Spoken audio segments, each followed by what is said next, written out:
Hello friends, कैसे हैं आप सब। आई होप आप लोग स्वस्थ होंगे, अपनी तैयारी में व्यस्त होंगे। आज हम डिस्कस करेंगे एसएसटी सीटेट पेपर 2। आप सभी लोग वीडियो को लास्ट तक जरूर देखिएगा। चैनल पर पहली बार आए हैं तो चैनल सब्सक्राइब करके बेल आइकन प्रेस कर लीजिएगा, इससे नोटिफिकेशन आप सभी को मिलता रहेगा। कुछ इंपॉर्टेंट क्वेश्चंस की सीरीज है और यहाँ पर प्लेलिस्ट बना दी है, तो आप सभी लोग प्लेलिस्ट जरूर वॉच कर लीजिएगा। 15 से 16 प्रैक्टिस सेट कंप्लीट हो चुके हैं, जिसमें आप सभी को 500 से 700 क्वेश्चंस देखने को मिलेंगे। तो ये नेक्स्ट सीरीज है। क्वेश्चन यहाँ पे दिया है, राम मोहन राय ने अपने लेखन में तर्क दिया और विश्वास उत्पन्न किया कि सती होने की अनुमति नहीं है, क्योंकि यहाँ पर आंसर आपका बी सही हो जाएगा। प्राचीन ग्रंथ इसका समर्थन नहीं करते हैं, क्योंकि जो प्राचीन ग्रंथ है इसका समर्थन नहीं करते हैं। अब चलिए राजा राम मोहन राय के बारे में देख लेते हैं। यहाँ पर आप सभी लोग एक बार देख लीजिए कि राजा राम मोहन राय के बारे में इन्हें नव जागरण के अग्रदूत के रूप में भी देखा जाता है या जाना जाता है। इनका जीवन परिचय है। राजा राम मोहन राय का जो जन्म है 22 मई 1772 ईस्वी में बंगाल के हुगली जिले में हुआ था। और राजा राम मोहन राय को किस किस भाषाओं का ज्ञान था, तो राजा राम मोहन राय अरबी, फारसी, संस्कृत जैसी प्राच्य भाषाएं एवं अंग्रेजी, फ्रांसीसी, लैटिन, यूनानी तथा हिब्रू आदि पाश्चात्य भाषाओं के अच्छे ज्ञाता थे। ये क्वेश्चन आप सभी का कई बार रिपीट हो चुका है। राजा राम मोहन राय की जो भाषा से संबंधित क्वेश्चन है, इसका स्क्रीनशॉट आप लोग ले लीजिएगा, एग्जाम में क्वेश्चन पूछा जाता है। इसके बाद में है, इन्होंने 1805 से 1814 ईस्वी तक ईस्ट इंडिया कंपनी की नौकरी की है। कब तक नौकरी की है ईस्ट इंडिया कंपनी की, तो 1805 से 1814 तक, मतलब 9 साल नौकरी की है। उसी दौरान 1811 में राजा राम मोहन राय के बड़े भाई की मृत्यु हो गई, जिस वजह से इनकी भाई की पत्नी को भाई की चिता के साथ सती कर दिया गया है, मतलब जिंदा जला दिया गया है। यह देखकर इनका हृदय अत्यंत द्रवित हो गया और 1818 में राय ने सती प्रथा के विरुद्ध आंदोलन चलाया है। 1818 में सती प्रथा के विरुद्ध आंदोलन चलाया गया है और इसका जो प्रमुख कारण है वो भाई की चिता के साथ भाभी को सती कर देना, इसका प्रमुख कारण है। इसके बाद में है 1831 ईस्वी में वे दिल्ली के मुगल सम्राट के पेंशन संबंधी पक्ष का समर्थन करने के लिए इंग्लैंड गए। वहीं ब्रिस्टल में उनका देहांत 27 दिसंबर 1833 ईस्वी को हो गया। तो दिल्ली के मुगल सम्राट के पेंशन संबंधी पक्ष का समर्थन करने के लिए कहां पर गए थे, इंग्लैंड गए थे और ब्रिस्टल में उनकी मृत्यु हो गई थी 27 दिसंबर 1833 ईस्वी में। कब गए थे, तो 1831 ईस्वी में गए थे। राजा राममोहन की उपाधियों के बारे में है कि राजा राममोहन राय को राजा की उपाधि अकबर द्वितीय ने दी है। अकबर द्वितीय ने राजा राममोहन राय को राजा की उपाधि दी है। युगदूत किसने कहा है, तो सुभाष चंद्र बोस ने। युगदूत की उपाधि किसने दी है, सुभाष चंद्र बोस ने। ये क्वेश्चन काफी रिपीट हुआ है। आधुनिक भारत के पिता, उनके नवीन विचारों के कारण उन्हें इस नाम से भी संबोधित किया जाता है। आधुनिक भारत के पिता किसको कहा जाता है, राजा राममोहन राय को। क्यों कहा जाता है, नवीन विचारों के कारण। नेक्स्ट है, इनकी प्रमुख रचनाएं कौन कौन सी हैं, तो ईसा की नीति वचन शांति और खुशहाली कब प्रकाशित हुई है, तो 1820 में। हिंदू उत्तराधिकार नियम जो है ये 1820 से संबंधित है। नेक्स्ट है, संवाद कौमुदी समाचार पत्र 1821 में प्रकाशित हुआ है और जो ये समाचार पत्र है भारतीयों द्वारा संपादित या संचालित या प्रकाशित प्रथम भारतीय समाचार पत्र है। कौन सा, संवाद कौमुदी। इसके बाद में है मिरातुल अखबार, जो है ये फारसी भाषा में प्रकाशित हुआ है। मिरातुल अखबार जो है ये फारसी भाषा में प्रकाशित हुआ है। इसके बाद में है प्रीसेप्ट ऑफ जीसस, ये किसकी रचना है, तो राजा राम मोहन राय की रचना है। तो ये कुछ इंपॉर्टेंट पॉइंट आपने राजा राम मोहन राय के बारे में देख लिया है। नेक्स्ट है, महिलाओं से जुड़े हुए सुधारों के संदर्भ में निम्नलिखित कथनों पर विचार कीजिए। यहाँ पर कहा गया है कि सही कथन क्या है, तो ईश्वर चंद्र विद्यासागर ने विधवा विवाह का मुद्दा उठाया है। बिल्कुल उठाया है, पहला आंसर सही है। मद्रास प्रेसिडेंसी में वीरेशलिंगम पुंतुल ने विधवा विवाह के समर्थन में एक संगठन बनाया है। ये भी पॉइंट आपका सही हो जाएगा। विवाह करने वाली विधवाओं को समाज में आसानी से स्वीकार कर लिया गया है। बिल्कुल भी नहीं, कोई भी समाज विधवाओं को आसानी से स्वीकार आज भी नहीं करता है। तो यहाँ पर आपका सी आंसर गलत हो जाएगा। तो सही यहाँ पर क्या है, ए और बी। आंसर यहाँ पर देख सकते हैं, ए बी आंसर यहाँ पर सही है। नेक्स्ट है, कथन ए और कारण आर को पढ़े, सही विकल्प का चयन करें। कथन यहाँ पर दिया है, 19वीं शताब्दी में जब लड़कियों के लिए पहले स्कूल खोले गए तो लोगों में उनके प्रति भय था। तो बिल्कुल पहले भी भय था था। और कारण यहाँ पर क्या दिया है कि लोगों को यह भय था कि स्कूल जाने पर लड़कियों पर दुष्प्रभाव पड़ेगा। यहाँ पर आंसर आपका ए सही हो जाएगा। ए और आर दोनों सही हैं, आर ए की सही व्याख्या है। ठीक है, पहला आंसर यहाँ पर सही है। क्वेश्चन में कोई डाउट हो तो प्लीज आप सभी लोग कमेंट करके जरूर पूछ लीजिएगा। और इसके बाद में क्वेश्चन नंबर नेक्स्ट है, निम्नलिखित में से किसने स्त्री पुरुष तुलना नाम से एक किताब प्रकाशित की जिसमें पुरुषों और महिलाओं के बीच मौजूद सामाजिक फर्कों की आलोचना की गई है? तो यहाँ पर डी आंसर सही हो जाएगा, ताराबाई शिंदे। नेक्स्ट है, निम्नलिखित में से किसका संबंधित जातिगत भेदभाव के विरुद्ध आंदोलन से था? फिफ्थ का आंसर क्या होगा? तो यह था सतनामी आंदोलन से। जातिगत भेदभाव के विरुद्ध आंदोलन सतनामी आंदोलन से संबंधित है। नेक्स्ट है क्वेश्चन नंबर 6, यहाँ पर बताना है कथन क्या सही होगा। तो निम्नलिखित कथनों को पढ़े और सही विकल्प को चुने। कथन ए यहाँ पर दिया है कि मध्य भारत में सतनामी आंदोलन की शुरुआत घासीदास ने की है। आंसर क्या सही होगा? कारण यहाँ पर दिया है कि 19वीं सदी के दूसरे हिस्से तक गैर ब्राह्मण जातियों के भीतर से भी लोग जातीय भेदभाव के खिलाफ आवाज उठाने लगे थे और उन्होंने सामाजिक समानता और न्याय की मांग करते हुए आंदोलन शुरू किया है। तो बिल्कुल सही है, जो सतनामी आंदोलन की शुरुआत है ये किसने की है? घासीदास ने की है। और इसमें जो 19वीं सदी के दूसरे हिस्से तक जो गैर ब्राह्मण जाति के भीतर भी भेदभाव की यहाँ पर खिलाफ आवाज उन्होंने उठाई है। तो पहला आंसर आपका सही हो जाएगा, ए और आर दोनों सही हैं। आर ए की सही व्याख्या करता है। अगर आप लोगों को समझ में आ रहा हो तो प्लीज एक लाइक जरूर कर दीजिएगा। क्वेश्चन यहाँ पे दिया है कि निम्न कथनों पर विचार कीजिए और सही विकल्प चुने। पंडिता जो रमाबाई ने पुणे में एक विधवा गृह की स्थापना की जहां विधवा महिलाओं को पनाह दी जाती थी। बिल्कुल सही है। पंडिता रमाबाई संस्कृत की प्रकांड विदुषी थी, ये भी संस्कृत भाषा में ज्ञाता थी। पंडिता रमाबाई ने निम्न जाति की महिलाओं की दुर्दशा पर एक किताब लिखी थी। तो आपका आंसर यहाँ पर पहला सही हो जाएगा। नेक्स्ट है, निम्नलिखित में से किसने अपने लेखन द्वारा यह सिद्ध करने का प्रयास किया कि प्राचीन ग्रंथों में विधवाओं को जलाने की अनुमति कहीं नहीं दी गई है? सही विकल्प का चयन करना है तो राजा राममोहन राय यहाँ पर सी आंसर सही हो जाएगा। राजा राममोहन राय ने अपने लेखन में यह सिद्ध कर दिया है कि प्राचीन ग्रंथों में विधवाओं को जलाने की अनुमति कहीं नहीं दी गई है। नेक्स्ट क्वेश्चन है यहाँ पर क्वेश्चन नंबर 9 और बताना है क्या सही होगा। इनमें से कौन से तरीके का प्रयोग 19वीं शताब्दी के सुधारकों ने समाज में फैली व्याप्त हानिकारक प्रथा को चुनौती देने के लिए किया है? तो यहाँ पर आंसर जो आपका सही है ये सी सही हो जाएगा। प्राचीन धार्मिक ग्रंथों से ऐसे श्लोक या वाक्य संदर्भित करने का प्रयास करते थे जो उनकी सोच का समर्थन करते हों। सी आंसर सही है। और प्लीज आप सभी लोग वीडियो को 1 से 2 बार जरूर वॉच कर लीजिएगा। इंपॉर्टेंट क्वेश्चंस की सीरीज है, यहाँ से क्वेश्चन आपके एग्जाम में 100% पूछे जा सकते हैं। क्वेश्चन यहाँ पे दिया है कोठारी आयोग कमीशन के अनुसार आंसर क्या सही होगा ये बताना है। भारत को केवल विकासवादी दृष्टिकोण के संदर्भ से नहीं देखा जाना चाहिए।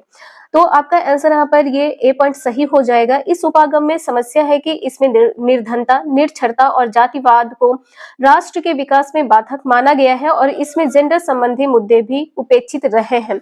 आपका जो आंसर यहाँ पर पहला सही है। यहाँ पर कोठारी आयोग के बारे में देख सकते हैं कि सन 1964 में भारत की केंद्रीय सरकार ने डॉक्टर दौलत सिंह कोठारी की अध्यक्षता में स्कूली शिक्षा प्रणाली को नया आकार व नई दिशा देने के उद्देश्य से एक आयोग का गठन किया गया जिसे कोठारी आयोग के नाम से जाना जाता है। तो इसकी अध्यक्षता किसने की थी? कोठारी आयोग की अध्यक्षता की थी डॉक्टर दौलत सिंह कोठारी ने। कब किया था? तो 1964 ईस्वी में। और डॉक्टर कोठारी उस समय विश्वविद्यालय अनुदान आयोग के अध्यक्ष थे। विश्वविद्यालय अनुदान आयोग के अध्यक्ष थे। आयोग ने स्कूली शिक्षा की गहन समीक्षा प्रस्तुत की जो भारत की शिक्षा के इतिहास में आज भी सर्वाधिक गहन अध्ययन माना जाता है। कोठारी आयोग जो है 1964 से 1966 या राष्ट्रीय शिक्षा आयोग या भारत का एक ऐसा पहला शिक्षा आयोग जिसने अपनी रिपोर्ट में सामाजिक बदलाव को ध्यान में रखते हुए कुछ ठोस सुझाव दिए हैं। तो कोठारी आयोग कब से कब तक का माना जाता है? सन क्या है? तो 1964 से 1966 और इसको अन्य किस नाम से जानते हैं? तो राष्ट्रीय शिक्षा आयोग के नाम से भी जानते हैं। भारत का यह ऐसा पहला शिक्षा आयोग है जिसने अपनी रिपोर्ट में किसका सुझाव दिया है? तो सामाजिक बदलाव को ध्यान में रखते हुए ठोस सुझाव दिए हैं। और ये रिपोर्ट प्रस्तुत कब की गई है? तो आयोग ने 29 जून 1966 को अपनी रिपोर्ट प्रस्तुत किया है और इसमें कुल 23 संस्तुतियां हैं। संस्तुतियां कितनी है? कुल 23 है। और सुझाव इन्होंने क्या क्या दिए हैं, तो समान पाठ्यक्रम के जरिए बालक बालिकाओं को विज्ञान व गणित की शिक्षा दी जाए। दरअसल समान पाठ्यक्रम की अनुशंसा बालिकाओं को समान अवसर प्रदान करती है। तो ये इस टाइप के जो पॉजिटिव क्वेश्चन होते हैं आपके एग्जाम में पूछे जाते हैं कि जो बालक बालिकाएं हैं इनको विज्ञान व गणित की शिक्षा दी जाए। ऐसा नहीं है कि कोई भी बालिका गणित में कमजोर है तो उससे ये कह दिया जाए कि आप गणित नहीं पढ़ सकती हैं, आपको गणित छोड़ देना चाहिए। तो ऐसा आपको नहीं बोलना है, नहीं कहना है। सभी के लिए पाठ्यक्रम किस प्रकार का होना चाहिए, समान होना चाहिए और बालिकाओं को समान अवसर प्रदान किए जाने चाहिए। 25% माध्यमिक स्कूलों को व्यावसायिक स्कूल में परिवर्तित कर दिया जाए। 25% माध्यमिक स्कूलों को किसमें परिवर्तित करने की बात की गई है, तो व्यावसायिक स्कूल में। इसके बाद में है कि सभी बच्चों को प्राइमरी कक्षाओं में मातृभाषा में ही शिक्षा दी जाए। कोठारी आयोग ने किसको महत्व दिया है प्राइमरी कक्षाओं में, तो मातृभाषा को महत्व दिया है। प्राथमिक स्तर या सेकेंडरी लेवल पे जो स्थानीय भाषा होती है बालकों को उनको प्रोत्साहित करने के लिए कहा है। 1 से 3 वर्ष की जो पूर्व प्राथमिक शिक्षा है ये बच्चों को दी जानी चाहिए। 1 से 3 वर्ष की जो शिक्षा ये किस प्रकार की है, तो पूर्व प्राथमिक शिक्षा है। 6 वर्ष पूरे होने पर ही पहली कक्षा में नामांकन किया जाए, जो कि आपने देखा है जो नई राष्ट्रीय शिक्षा नीति है जो 2023 में इसका बदलाव किया गया है। अब 6 वर्ष की अवस्था के बाद में ही बालक का एडमिशन हो सकता है। पहली सार्वजनिक परीक्षा 10 वर्ष की विद्यालय शिक्षा पूरी करने के उपरांत की जाएगी। जो पहली सार्वजनिक परीक्षा है एक साथ बैठकर 10 वर्ष की अवस्था में ही विद्यालय में की जाएगी। इसके बाद में है विषय विभाजन, जो है कक्षा 9 के बदले कक्षा 10 के बाद हो। विषय विभाजन का मतलब यहाँ पर ये है कि आप अपने सब्जेक्ट के अनुसार, जैसे मान लीजिए आपने साइंस लिया है, साइंस में कई पार्ट देखने को मिलते हैं, तो जैसे फिजिक्स केमिस्ट्री बायो है तो बायो में भी कई पार्ट होते हैं। तो जो ये विभाजन है क्लास 10 के बाद यानी कि 11th और 12th में देखने को मिलेगा, जो कि आज भी आप लोगों को देखने को मिलता है। और उच्च शिक्षा में 3 या उससे अधिक वर्ष का स्नातक पाठ्यक्रम हो, 3 वर्ष का उच्च शिक्षा हो या 3 वर्ष के बाद मतलब 3 वर्ष या 4 वर्ष भी हो सकता है। उसके बाद विविध अवधि के पाठ्यक्रम हो। तो यहाँ पे जो ग्रेजुएशन के स्नातक स्तर की बात की गई है 3 साल की हो या 4 साल की हो। इसके बाद में माध्यमिक विद्यालय 2 प्रकार के होंगे, पहला क्या है उच्च विद्यालय और दूसरा है उच्चतर विद्यालय। कॉमन स्कूल सिस्टम लागू किया जाए और स्नातकोत्तर तक की शिक्षा मातृभाषा में दी जाए। शिक्षक की आर्थिक, सामाजिक व व्यावसायिक स्थिति सुधारने की भी इसमें सिफारिश की गई है। तो ये कुछ इंपॉर्टेंट पॉइंट्स हैं जो आप सभी लोग जरूर ध्यान रखिएगा, एग्जाम में क्वेश्चन पूछा जाता है। नेक्स्ट है सुधारकों का उनके सुधार आंदोलनों से सही मिलान करें। पेरियार किससे संबंधित है, तो यहाँ पर 11th का आंसर क्या सही होगा, पेरियार संबंधित है स्वाभिमान आंदोलन से। पेरियार स्वाभिमान आंदोलन से संबंधित है। इसके बाद में घासीदास किससे संबंधित है, तो ये संबंधित है सतनामी आंदोलन से। यहाँ पर 3rd हो जाएगा, ये 4th हो जाएगा। केशव चंद्र सेन किससे संबंधित है, तो ब्रह्म समाज से संबंधित है। 1st पॉइंट सही हो जाएगा। हेनरी डी रुजियो किससे संबंधित है, यंग बंगाल से। यहाँ पर 2nd पॉइंट सही हो जाएगा, तो आपका जो आंसर है ये बी सही हो जाएगा। 3, 4, 1, 2। नेक्स्ट क्वेश्चन है उस सामाजिक सुधार संगठन को चिन्हित करें जिसके द्वारा औपनिवेशिक शासन के दौरान जाति उन्मूलन पर मुख्य रूप से ध्यान दिया गया है। तो जाति उन्मूलन पर मुख्य रूप से ध्यान किस पे दिया गया है, सिंह सभा पर। डी आंसर सही है। नेक्स्ट है ईसाई या क्रिश्चियन मिशनरी अपने विद्यालय के माध्यम से डैश कर पाए या दे पाए हैं क्या, तो आंसर क्या होगा, यहाँ पर ये दोनों पॉइंट आपके गलत है। सभी जाति समूह और जातियों में समानता और न्याय के विचारों को लागू करना ये नहीं है, और जाति रीति रिवाजों के विरोध में जन आंदोलनों का गठन ये भी नहीं है। तो सही यहाँ पर क्या है, यहाँ पर आप सभी लोग देख सकते हैं कि बदलती हुई दुनिया के लिए बच्चों को कुछ साधनों के साथ तैयार, यहाँ पर आपका डी आंसर सही है। नेक्स्ट है ईश्वर चंद्र विद्यासागर ने प्राचीन ग्रंथों का हवाला दिया है, किसके लिए दिया है, तो 14 का आंसर सी सही हो जाएगा, विधवा विवाह हो सके। यहाँ पर सी आंसर सही है। नेक्स्ट है निम्नलिखित में से कौन सा कथन ईवी रामास्वामी पेरियार के विचारों से मिलता जुलता या नजदीक है, तो 15 का आंसर क्या होगा, यहाँ पर इन्होंने कहा कि यह सिद्ध करने के लिए कि हम भी मनुष्य हैं और मंदिर में प्रवेश करना चाहते हैं। ये पॉइंट यहाँ पर गलत है। आंसर यहाँ पर आपका जो सही है वो डी हो जाएगा। यदि आप स्वयं को जाति से मुक्त करना चाहते हो तो अपने आप को धर्मों से स्वयं को मुक्त करना होगा। इन्होंने कहा कि सभी धर्मों से अपने को मुक्त करना होगा। डी आंसर सही है। नेक्स्ट है भारत में किस साल बाल विवाह निषेध अधिनियम पारित किया गया है, तो यहाँ पर 16 का डी आंसर सही हो जाएगा। 1929 में बाल विवाह को निषेध किया गया है। नेक्स्ट है सत्यशोधक समाज द्वारा स्थापित किया गया है, किसके द्वारा? तो सत्यशोधक समाज यहाँ पर ज्योतिबा राव फुले के द्वारा। 17 का सी आंसर सही हो जाएगा। अब यहाँ पर ज्योतिबा राव फुले के बारे में भी देख लेते हैं। यहाँ पर देख सकते हैं ज्योतिबा राव फुले की पुस्तक कौन सी है? गुलामगिरी है। और ये किस आंदोलन से संबंधित है? तो निम्न जाति आंदोलन से संबंधित है। इनका जो जीवन परिचय है कुछ इस प्रकार से दिया है। इनका जो जन्म है 1827 ईस्वी में मालक नामक स्थान पर हुआ है। कहां पर? मालक नामक। एवं शिक्षा ईसाई प्रयासों द्वारा खोले गए मिशनरी स्कूल में हुई है। कहां पर इनकी शिक्षा हुई है? मिशनरी स्कूल में हुई है। ये निम्न जाति के सबसे महत्वपूर्ण नेता थे। जनता इन्हें महात्मा ज्योतिबा फुले कहती थी। जनता क्या कहती थी? महात्मा ज्योतिबा फुले कहती थी। इन्होंने ब्राह्मण धर्म ग्रंथों की प्रामाणिकता को चुनौती दी है एवं खुलकर इस बात का विरोध जताया कि आर्य औरों से श्रेष्ठ है। आर्य औरों से श्रेष्ठ, ये विरोध किसने किया है? तो ज्योतिबा राव फुले ने किया है। इसके बाद में इन्होंने कुछ दावे भी किए हैं। तो फुले के अनुसार आर्य विदेशी हैं जिन्होंने यहाँ के मूल निवासियों को गुलाम बना लिया है, इसलिए इन उच्च जातियों का यहाँ की जमीन एवं सत्ता पर कोई अधिकार नहीं है। उच्च जाति का मतलब यहाँ पर है कि आर्य जो है ये उच्च जाति के हैं और आर्यों ने यहाँ पर अपना कब्जा कर लिया है, अधिकार प्राप्त कर लिया है। उनका दावा था कि आर्यों के आगमन से पूर्व यहाँ स्वर्ण युग था, अतः उन्होंने सत्यशोधक नामक संगठन की मुहिम चलाई है। तो सत्यशोधक समाज का संगठन जो है ये किससे संबंधित है? ज्योतिबा राव फुले से। और ज्योतिबा राव फुले के कुछ महत्वपूर्ण कार्य भी हैं। इन्होंने 1854 ईस्वी में बालिकाओं के लिए स्कूल खोला है। यह पूरे भारत में लड़कियों का पहला स्कूल था। पूरे भारत में लड़कियों का पहला स्कूल कौन सा था? तो ये खोला गया था 1854 में, जो कि ज्योतिबा राव फुले के द्वारा खोला गया था। और अपनी पुस्तक गुलामगिरी के जरिए उन्होंने भारत की निम्न जाति काले गुलामों की दुर्दशा को एक दूसरे से जोड़ दिया। दलितों की शिक्षा के लिए ज्ञान मंदिर की स्थापना की। दलितों की शिक्षा के लिए किसकी स्थापना की है? तो ज्ञान मंदिर की स्थापना की है। गुलामगिरी पुस्तक किससे संबंधित है? ज्योतिबा राव फुले से संबंधित है। क्वेश्चन नंबर 18 है, औपनिवेशिक काल में मंदिर प्रवेश आंदोलन डैश का साधन बना है। 18 का आंसर क्या हो गया यहाँ पर? तो डी हो जाएगा, समाज में व्याप्त जाति पूर्वाग्रहों को प्रकाश में लाने का। नेक्स्ट क्वेश्चन है, सतनामी आंदोलन का गठन किसकी सामाजिक स्थिति को सुधारने के लिए किया गया है? किसकी सामाजिक स्थिति? तो मध्य भारत में चमड़े का काम करने वाले समूहों के लिए है। आपका जो आंसर है यहाँ पर सी सही हो जाएगा। किसी क्वेश्चन में कोई डाउट हो तो प्लीज आप सभी लोग कमेंट करके जरूर पूछ लीजिएगा। इसके बाद में क्वेश्चन नंबर नेक्स्ट है, निम्नलिखित में से कौन से आंदोलन जाति उन्मूलन के विरुद्ध स्पष्ट रूप से अपने प्रभाव के क्षेत्रों से मेल खाते हैं? तो सतनामी आंदोलन पंजाब नहीं होगा, यहाँ पर छत्तीसगढ़ हो जाएगा। मटुआ पंथ तमिलनाडु नहीं होगा, बंगाल हो जाएगा। सत्यशोधक समाज महाराष्ट्र यहाँ पर सही है। आर्य समाज केरल नहीं, बंबई यहाँ पर आंसर आपका सही होगा। तो ये सीक्वेंस आपके एग्जाम में पूछे ही जाते हैं, ध्यान रखिएगा। इसके बाद में है, निम्नलिखित में से कौन से दावे जाति विरोधी समाज सुधारक से सही रूप से मेल खाते हैं, ये बताना है। तो 21 का आंसर यहाँ पर क्या सही होगा? निम्न जाति द्रविड़ संस्कृत की वास्तविक समर्थक है, घासीदास का कहना है।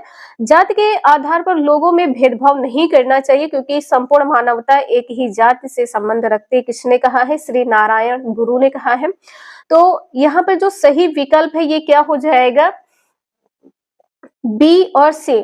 ठीक है, बी और सी यहाँ पर आंसर आपका सही होगा। शूद्र और अति शूद्रों की जाति भेदभाव को एकजुट होकर चुनौती देना चाहिए, ये किसने कहा है? ज्योतिबा राव फुले ने। बी आंसर यहाँ पर सही है। यहाँ पर आप सभी लोग ध्यान रखिएगा, घासीदास नहीं होगा, पेरियार स्वामी होगा।